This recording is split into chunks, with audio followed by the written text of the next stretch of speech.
Só um verso, amados, desta feita, por gentileza. Podemos estar todos de pé, em nome do Senhor Jesus. Somente um versículo, Marcos 1,17. Marcos 1,17. Diz assim: Disse-lhe Jesus: Vinde após mim, e eu vos farei pescadores de homens. Senhor, continue falando conosco, e desta feita eu te peço através da tua palavra, porque eu creio que o Senhor não fala no culto apenas através da pregação da tua palavra.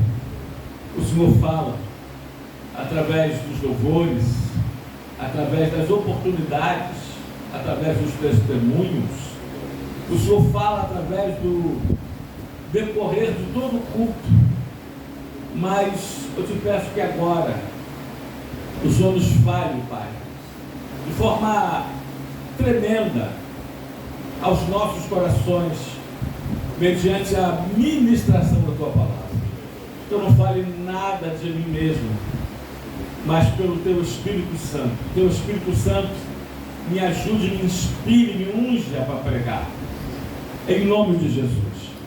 Fale conosco, que a tua palavra nos pegue e nos acerte, que a tua palavra nos sare, que a tua palavra nos cure, que a tua palavra salve, que a tua palavra restaure, que a tua palavra limpe, que a tua palavra lave, que a tua palavra purifique, que a tua palavra justifique, que a tua palavra vivifique, que a tua palavra alimente, que a tua palavra fortaleça, que a tua palavra capacite, que a tua palavra arme, que a tua palavra nos prepare, que a tua palavra nos oriente, que a tua palavra nos aconselhe, que a tua palavra nos guie, que a tua palavra nos proteja, que a tua palavra vá e faça aquilo que lhe apraz, e que ela prospere para tudo aquilo pela qual ela foi designada, em nome de Jesus.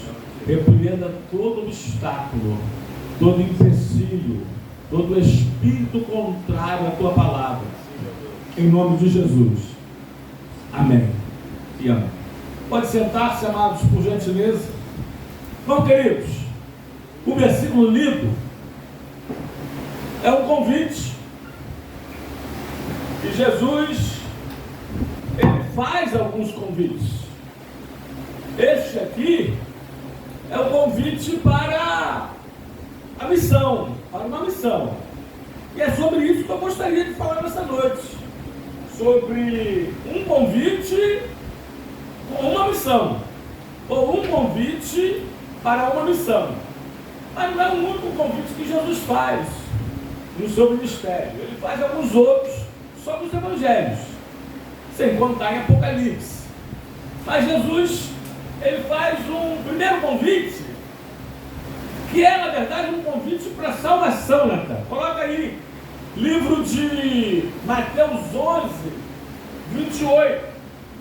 Jesus diz: Vinde a mim, todos os que estão cansados e sobrecarregados, e eu vos aliviarei. Ele faz um convite a todos para a salvação. Aqui em Marcos 1,17, ele faz um convite a alguns para a missão. A todos ele chama para a salvação. Mas desses todos que ele chama para a salvação, os que atende, alguns ele chama para uma missão. Mas Jesus também, em Marcos 6:31, ele nos convida a um descanso. Olha só, e ele lhes disse: vinde repousar um pouco à parte, num lugar deserto, porque eles não tinham tempo nem para comer, visto serem muitas, numerosas as multidões que iam e que vinham. Viu? Jesus convida para a salvação, para aceitá-lo, receber essa tão grande salvação. Mateus 11, 21. Mas Jesus convida alguns para uma missão específica. Mas, em meio a essa missão, esse trabalho, ele não quer que ninguém também se canse ao ponto de ter um esgotamento ou uma estafa. É estafas que se fala? Ou tem um outro nome que é um cansaço físico, amados. Me lembre aí. Tem um outro nome. Além de estafa, tem causa estresse também, mas tem um outro nome, né? Além de fadiga, exaustão, mas é um outro ainda, e se vocês não lembrar, eu vou lembrar, né? Que o esforço físico continuado traz. Quem lembrar pode falar. Então ele fala, vim descansar um pouco, descansar para recarregar a bateria, para vocês continuarem, né? Agora em Mateus 25, eita, eu anotei aqui, Mateus 25, 34, Jesus faz um outro convite, olha só. Depois de virmos a Ele para a salvação, depois de virmos após Ele para cumprir uma missão, depois de descansar nos momentos adequados para recarregarmos as forças, as baterias para continuar, Ele no final vai dizer assim para cada um de nós: vinde, benditos de meu Pai, entrai na posse do reino que vos está preparado desde a fundação do mundo. Olha, depois de atendermos desde o primeiro convite para a salvação, a partir daí o segundo convite para a missão, também o convite para a restauração, para o descanso, renovação, nós ouviremos no final esse convite. Aliás, Apocalipse 21, também que eu falei que não ia falar Apocalipse 22, 17. Nós temos ali o último convite das Escrituras. Eita, desde o primeiro, em Gênesis, nós temos o último. O Espírito e a noiva dizem: vem. Aquele que ouve, diga: vem. E aquele que tem sede, venha. E quem quiser, receba de graça da água da vida. Mas como eu disse aos irmãos, eu ia me deter, Natan, em Marcos 1,17, o convite para uma missão. Jesus diz: vinde após mim, e eu vos farei pescadores de homens. Eu vou repetir, grave isso aqui, a leitura introdutória, versículo 19 e 20, Natan, diz que os discípulos, deixando as redes, o seguiram. Bota no 20, por gentileza. E logo chamou, deixando eles no barco, a seu pai Zebedeu, com os empregados, seguiram após Jesus. Olha isso aqui. Em primeiro lugar, eles deixaram tudo. Nós vamos falar isso por parte. E tudo é tudo. Eu já vi pessoas da família, da parentela, não tem nada. Os pescadores de linha, de varejo, de anzol, largaram nada. Largaram um anzol mosquitinho, uma linhazinha fina. Quem já pescou varejo sabe disso. Eu também fui pescador, pesquei profissionalmente falando. A gente sabe, né? E não foi nada disso. Eles tinham empregados, eles tinham barcos. Eles largaram tudo, eles largaram uma empresa de pesca. Aliás, vou repetir o que eu já disse aqui uma vez ou duas, em 10 anos de Ministério Chama. E no meu casamento, vontade de espirrar. E no meu casamento, isso vai fazer 35 anos atrás, quem levou a minha esposa foi um pescador, um empresário de pesca. Era o mais rico da comunidade de pesca dele, da região, do Gratinha, em São Gonçalo na época. Ele tinha um carro novo, do ano, que, se não me falha a memória, era um Del Rey. Meu Deus, lá se vão 35 anos. Ele era o único que tinha uma traineira com sonda. Sabe o que é sonda? Sonda localiza os cardumes.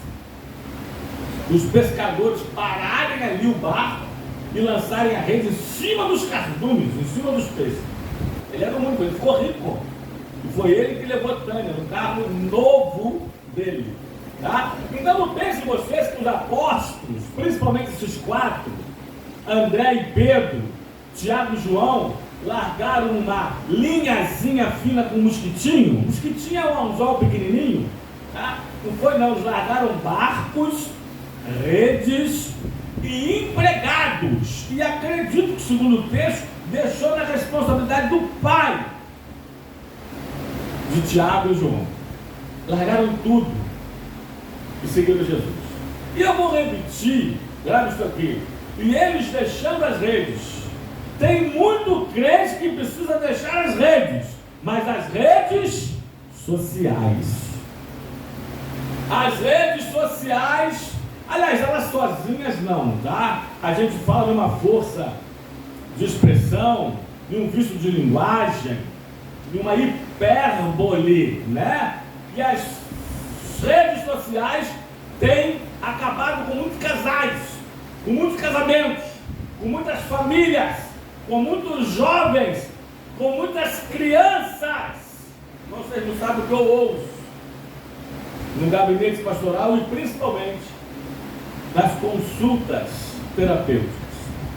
Pais que tiraram os celulares dos filhos, que foi o melhor que eles tiveram a fazer.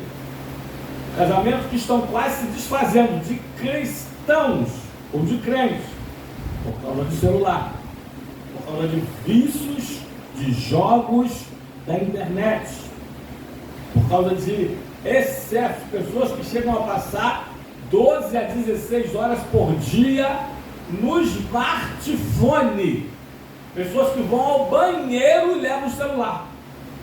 Grave isso, que para onde vão, o celular tem que estar na mão.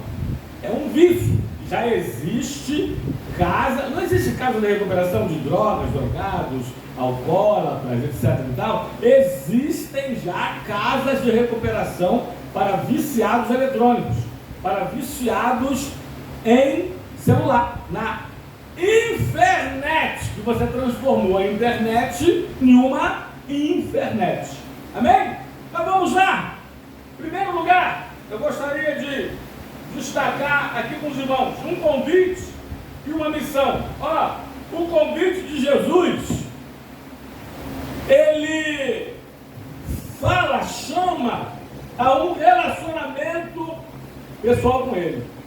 Ele diz assim, pode deixar no texto, 17, vinde após mim. O convite também é, ou principalmente é, cristocêntrico.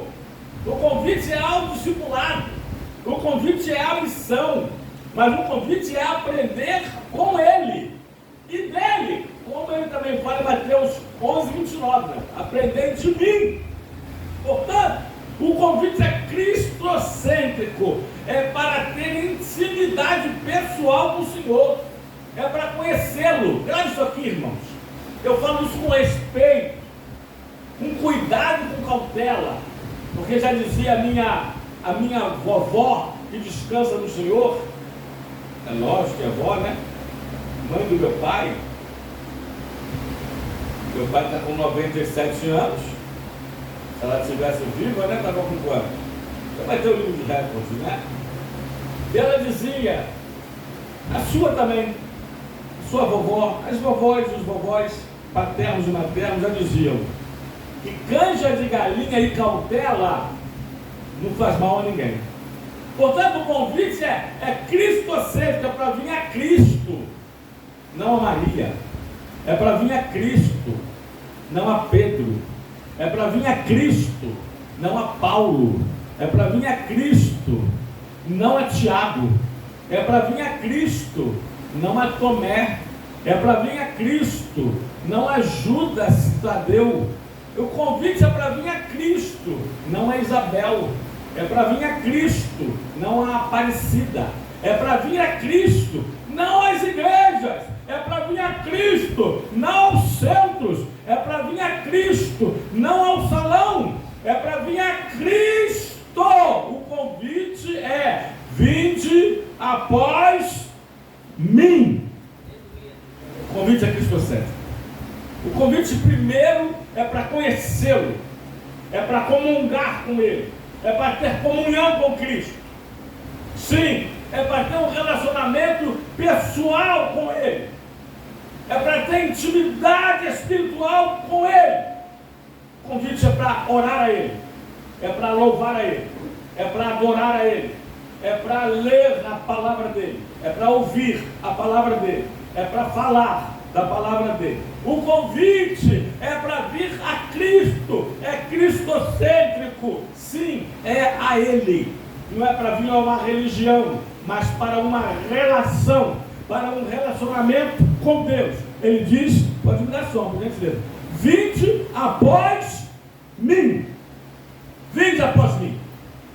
Vinde após mim. Primeiro lugar que eu queria destacar: mas como eu posso fazer a obra de Deus sem conhecer a Deus? Primeiro,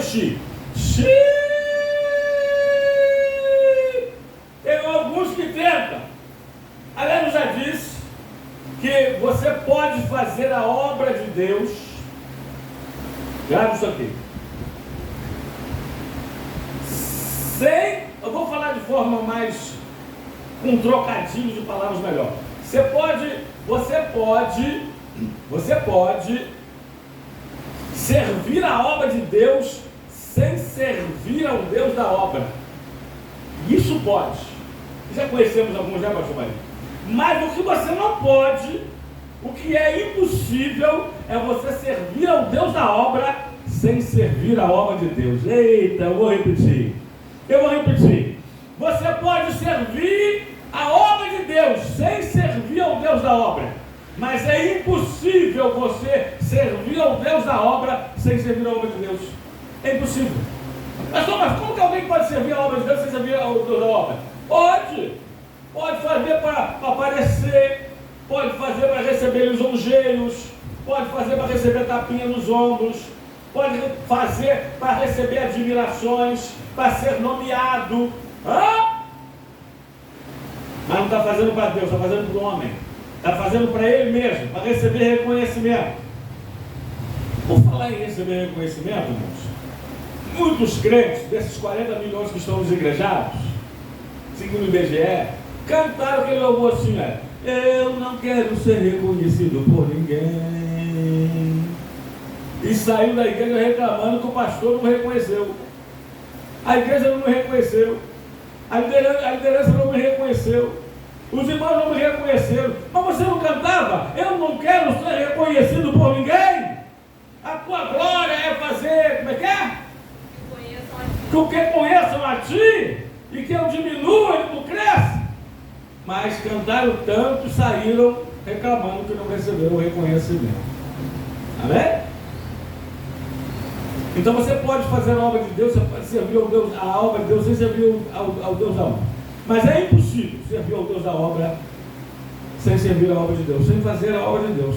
Essa é a realidade. Primeiro ponto: o convite então é para vir diretamente a Jesus, para conhecê-lo, para ter experiência com Ele. Você precisa ter. Tem crente que só vive de experiência alheia, que ele não tem um testemunho para contar, só tem testemunho. Ele só vive das experiências dos outros. Que Deus abençoou fulano, que o irmão Beltrano foi abençoado, que a irmã fulana, mas ele não tem experiência. Você teve irmãos que falaram assim: grava isso aqui. Essas quase 3 décadas pastoreando, dirigindo igreja, grava isso aqui. Eu vejo pastores pregando, os irmãos falando, algumas irmãs em cima de oração. Aqui Deus falou comigo, Deus me disse assim, essa madrugada Deus me falou. Eu nunca vi Deus falar comigo. É porque Deus só fala com quem fala com Ele.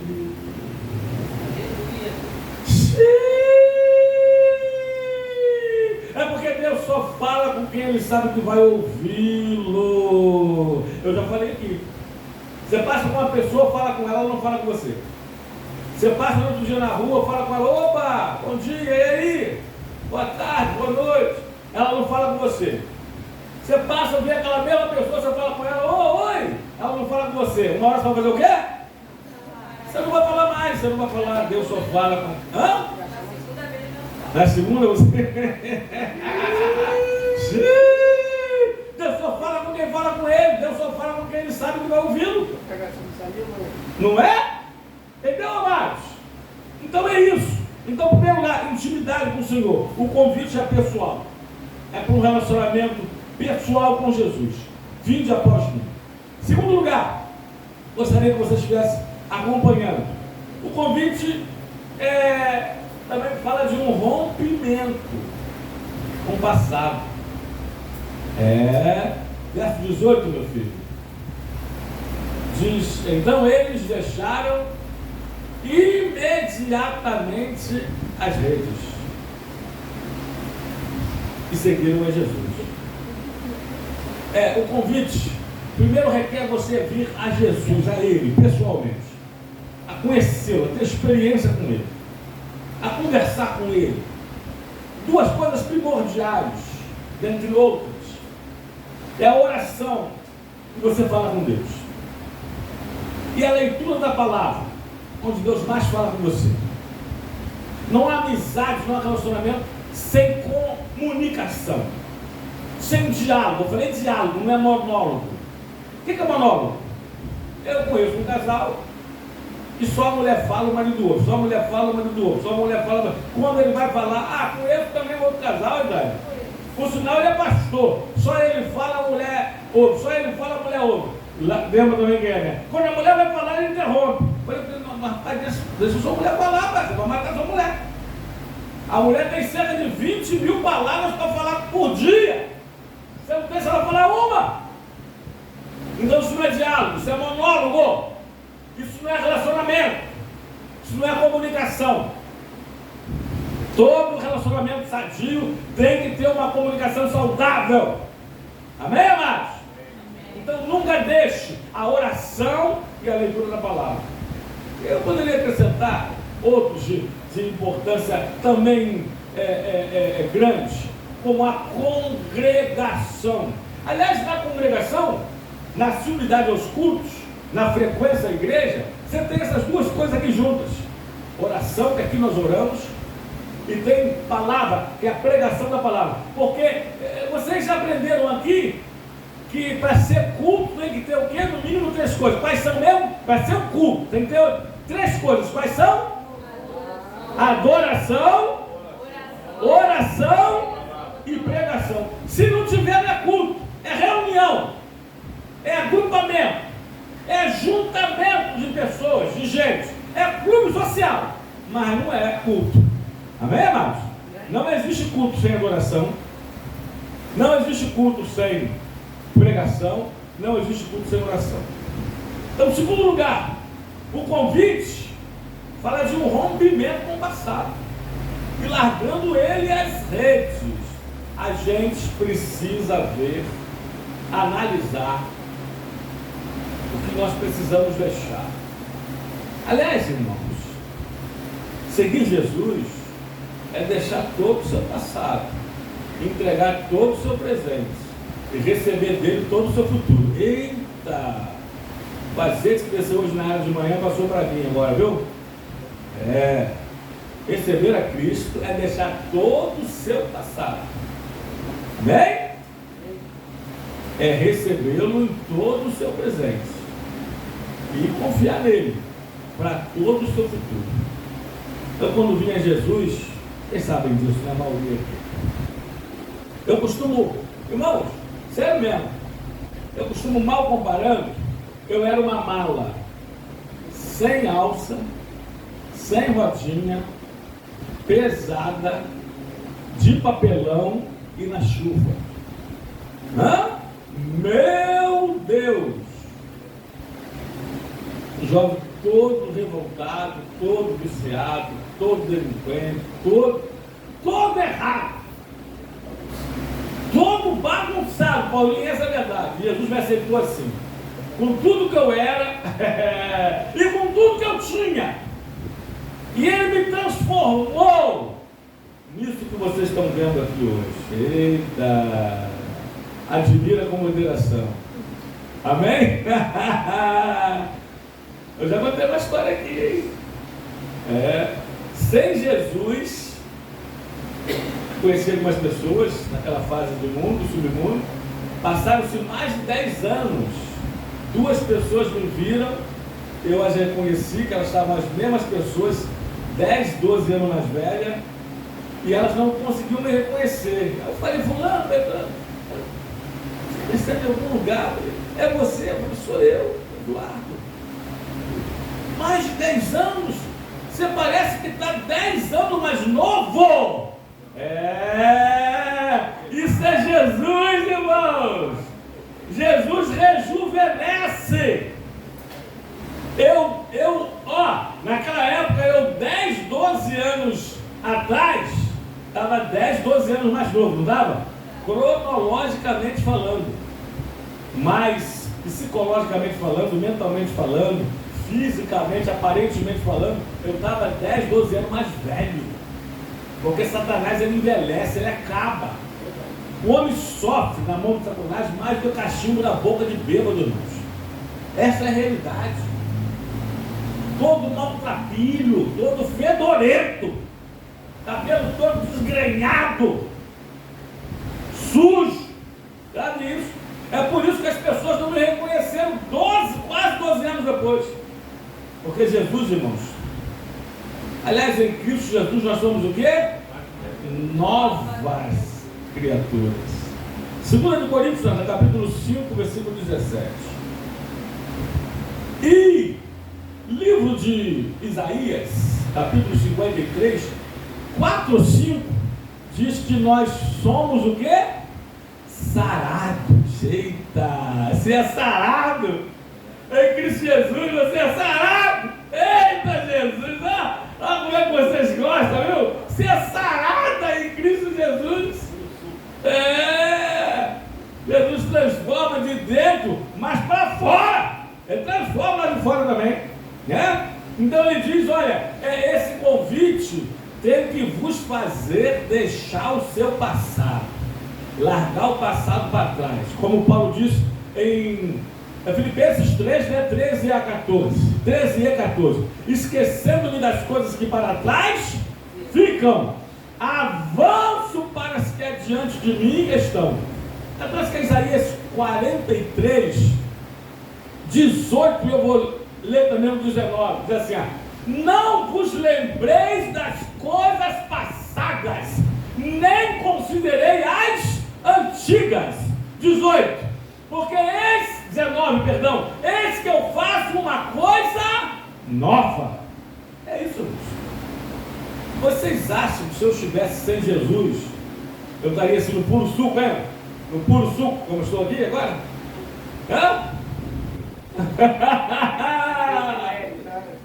Jesus!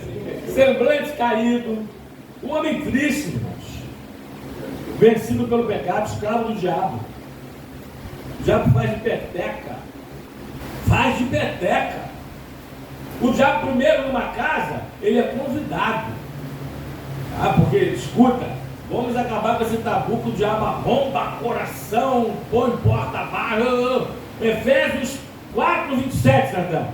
Não deis lugar ao diabo. As pessoas dão lugar, abre a porta, abre a janela às vezes abre os olhos, entra pelo ouvido. Grave isso aqui, com esses lisonjeios de cafajestes,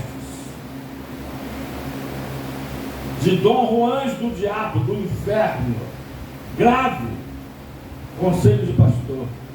E às vezes dão legalidade, e o diabo entra. Então, primeiro numa casa ele é convidado, depois ele se torna hóspede, depois ele vira o quê? O dono da casa, e faz do antigo dono seu escravo, seu serviçal. E é isso. É por isso que, literalmente, irmãos, 12 anos depois eu estava 12 anos mais novo, porque eu estava com Jesus, e Jesus rejuvenesce. Até isso ele faz. Louvado seja Deus. Agora larga teu passado. Larga teu passado para trás. Deixa teu passado para lá. Passado passou. Você entendeu o chamado? Natan, deixa eu colocar aqui alguns chamados atendidos. Não vai dar para falar todos, mas eu gostaria de destacar alguns sobre a chamada divina para uma missão e para uma liderança. Olha, Deus chama Abraão, Natan, Gênesis 12:1, essa é muito conhecida. Sai da tua terra e da tua parentela e da casa de teu pai e vai para a terra que eu te mostrarei. Deixa eu dizer que esse caso específico aqui, a gente precisa entender que o contexto explica o texto. Abraão vivia em Ur dos caldeus na Mesopotâmia, num ambiente extremamente idólatra e corrompido. Vamos lá. É por isso, principalmente, que Deus diz: sai da tua casa e da tua parentela e da casa do teu pai e vai para a terra que eu te mostrarei. Deixa eu dizer outro mistério aqui, outra revelação nesse texto.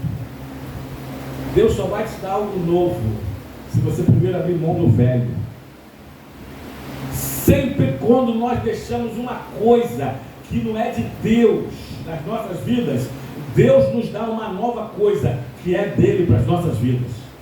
Primeiro sai, depois eu te darei. Amém? Primeiro sai, depois eu te mostrarei. Eita!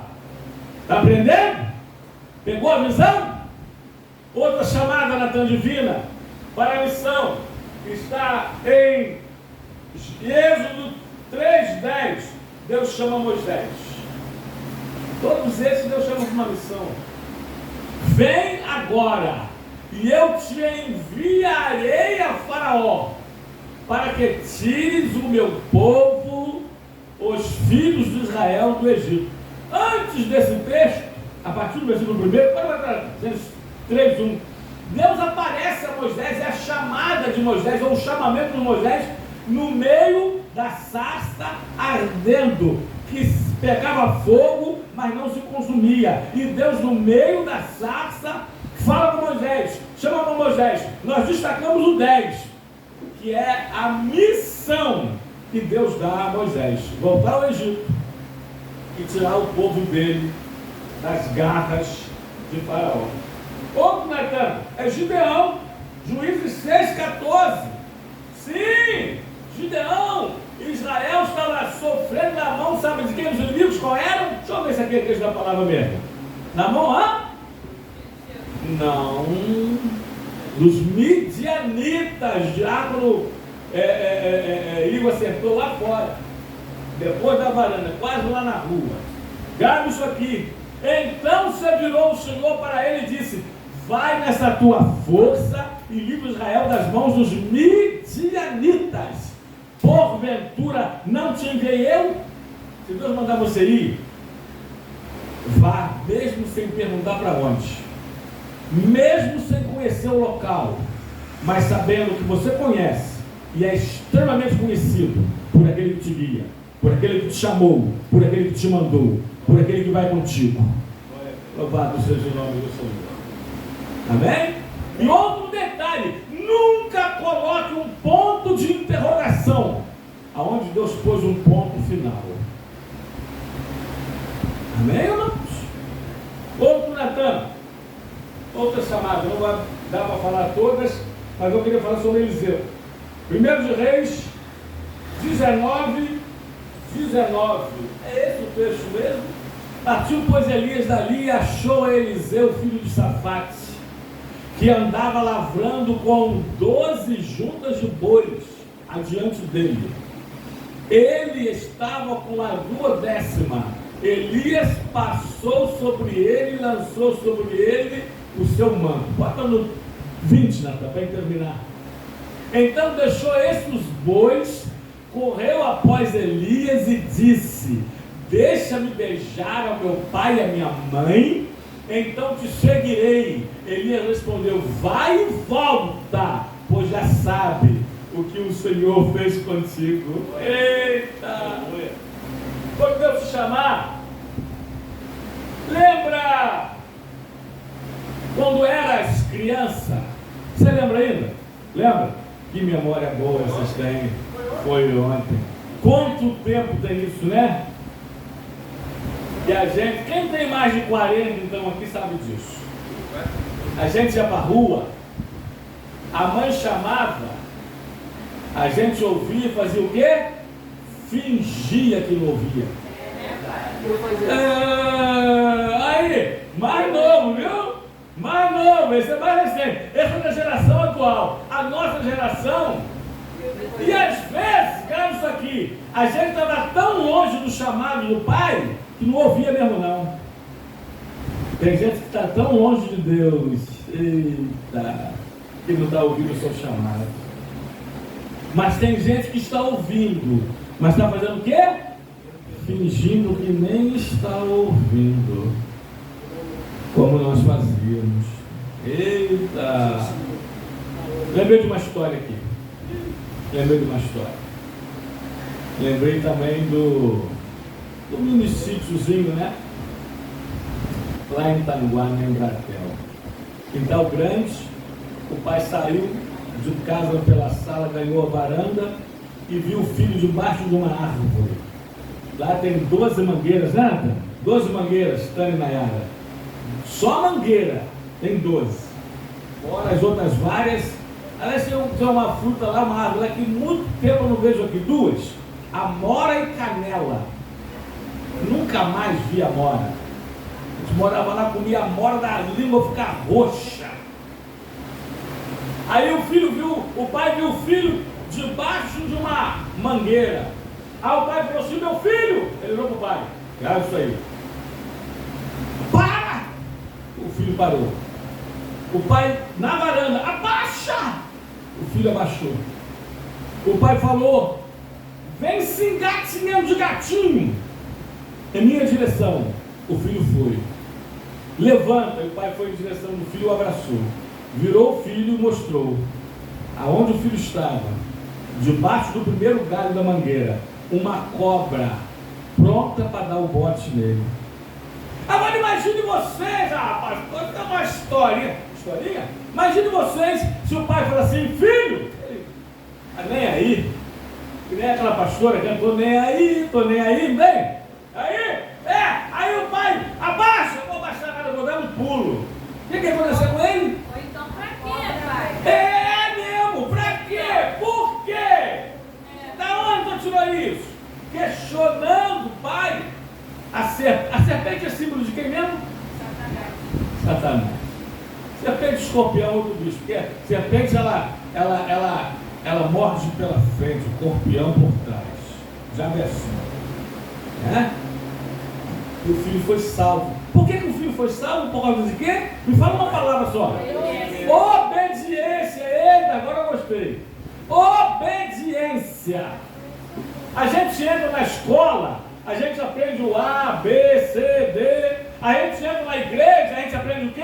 O obedecer.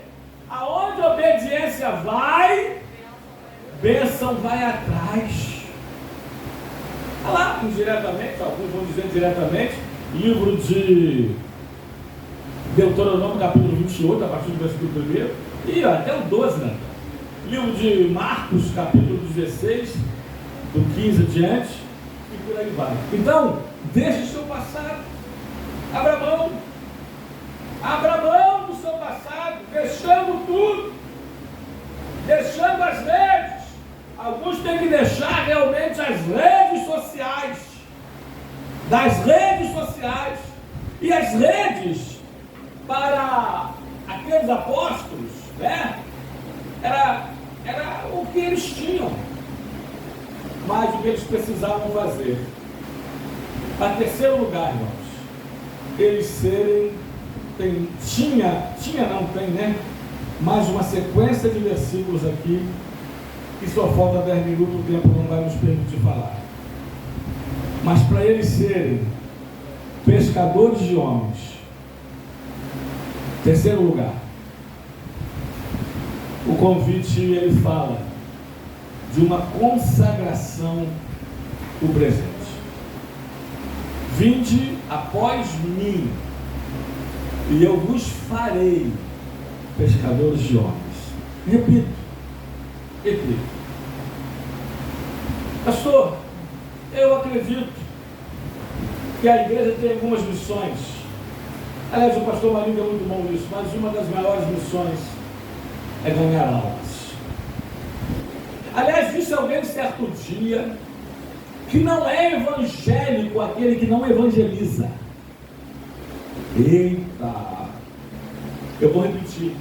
Pastor, essa frase é forte demais. Para você o é. Não é evangélico aquele que não evangeliza. Aliás, irmãos, eu ouvi outra frase que diz assim: um evangelista nada mais é de que um mendigo mostrando ao outro mendigo aonde encontrar o pão. A diferença é nós hoje que fomos evangelizar o nosso bairro, grave isso aqui. A diferença é que nós somos aqueles mendigos, miseráveis, pobres, nus, cegos, que encontramos o pão que é Jesus. Vai ver, João 6,35, ele diz: eu sou o pão da vida, aquele que me segue jamais terá fome. E hoje nós oferecemos este pão que é Jesus aos famintos espirituais. Tem uma frase, você sabe que um dos nomes do céu é Monte Sião, né? É Monte Sião. Dentre outros, Jerusalém Celestial, né? Terra Prometida, enfim. Monte Sião, ajude o teu próximo a subir a montanha. Ajude o outro a chegar no pico do monte, que você chegará lá junto com ele. Eita! É por isso que eu admirei hoje aqui, vou voltar a admirar a irmã Baiana, a irmã Sueli, pela que ela fez ontem. Vou admirá-la, ela fez a parte dela, né? Ela ajudou a pessoa, ela convidou, ela trouxe, nós fomos buscá-los com a conta da igreja, né? Ela fez. Amém, amados? Então ajude o outro a chegar lá no Monte Sião, que você vai chegar lá junto com ele. Pescadores de homens. Aí eu já falei, vou repetir só essa vez. Então, portanto, vou falar a segunda. Pescadores de peixe pegam um peixe vivo e ele morre. Pescadores de homens pegam um homem morto e ele vive. Bota aí na tela. Efésios 2, 1 e 5. Vós estavam mortos, ele vos deu vida, estando vós mortos em vossos delitos e pecados. 5 agora. E estando nós mortos em nossos delitos, ele nos deu vida juntamente com ele. Pela graça sois salvos. Eita! É isso, amados. É deixar tudo nessa terra e tentar levar alguns, o máximo que pudermos, conosco para o céu. Aliás, essa aqui, me falta 5 minutos, essa aqui eu preciso mencionar. Aos ganhadores de almas, me ajude aí, aos conquistadores de almas, vamos comigo? Aos conquistadores de alma. Natan, não vai dar para todos os versículos, mas vamos ver quais nós conseguimos. Primeiro, Provérbios 11:30. Eu gosto desse texto. Pastor Marinho também.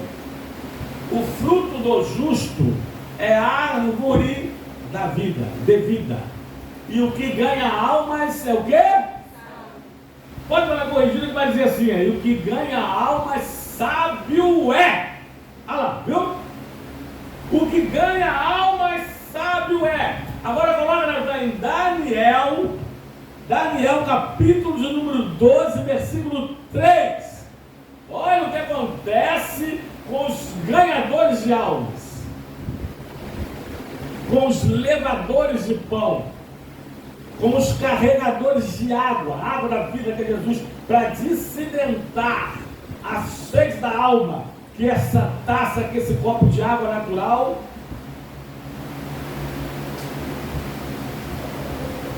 não consegue decidentar, não consegue matar a sede da alma, só Jesus. Aí diz assim, Daniel 12:3, os que forem sábios, ó, de novo, como Provérbios 11:30, pois resplandecerão como o fulgor do firmamento, e os que a muitos conduzirem à justiça, como as estrelas, sempre e eternamente. Meu Deus do céu! Vamos mais um, Natan? Mateus 4:19 é um texto paralelo a este, né? Depois 1 de Coríntios, Natan, 9, 19 e 20. Pode botar 9, 19 e 20 em Coríntios, meu filho, por gentileza. Porque olha o que Paulo fez como evangelista para ganhar almas. Porque sendo livre de todos, fiz-me escravo de todos, a fim de ganhar o maior número possível. Procedi com os judeus, como judeu, a fim de ganhar os judeus. Para os que vivem sob o regime da lei, como se eu mesmo assim vivesse, para ganhar os que vivem debaixo da lei, embora não esteja eu debaixo da lei. 21, meu filho, acho que até o 22, se não me vai a memória. Ao sem lei, como se eu mesmo o fosse, não estando sem lei para com Deus, mas debaixo da lei de Cristo, para ganhar os que vivem fora do regime da lei. Fiz-me fraco para com os fracos, a fim de ganhar os fracos. Fiz-me tudo para com todos, a fim de, por todos os modos, salvar alguns. Irmãos, mais recentemente, alguns evangelistas, alguns missionários têm falado em evangelismo estratégico. Paulo já falava lá. Há 2.000 anos atrás, Paulo já está falando ali, pastor Marinho, em evangelismo estratégico. Aí eu vou lembrar que Salomão disse em Eclesiastes, nada novo debaixo do céu, né? Então grave isso aqui. E para terminar, Paulo, amados, diz aí, Natan, Judas capítulo único, versículo 23, Judas capítulo único, verso 23, diz assim, salvai-os, arrebatando-os do fogo, quanto aos outros, sede também compassivos, em temor, detestando até a roupa contaminada pela carne. Eu vou repetir a parte A. Salvai-os, arrebatando do fogo eterno. Irmãos, se um copo d'água, bota aí, Natan, Mateus 10:42, se um copo d'água, ainda que frio, dava um desses pequeninos, não fica sem galardão, e quem der a beber, ainda que seja um copo d'água fria, a um desses meus pequeninos, por ser esse meu discípulo, em verdade vos digo que de modo algum perderá o seu galardão. Imagine quem ganhar uma alma para Jesus. Responda para você mesmo, não precisa levantar a mão nem verbalizar. Você já ganhou uma alma para Jesus? Responda para você mesmo, para você mesma. Não precisa levantar a mão, nem falar de forma audível. Você já ganhou quantas almas para Jesus? Você vai entrar no céu sozinho, pastor Marinho? De mãos vazias?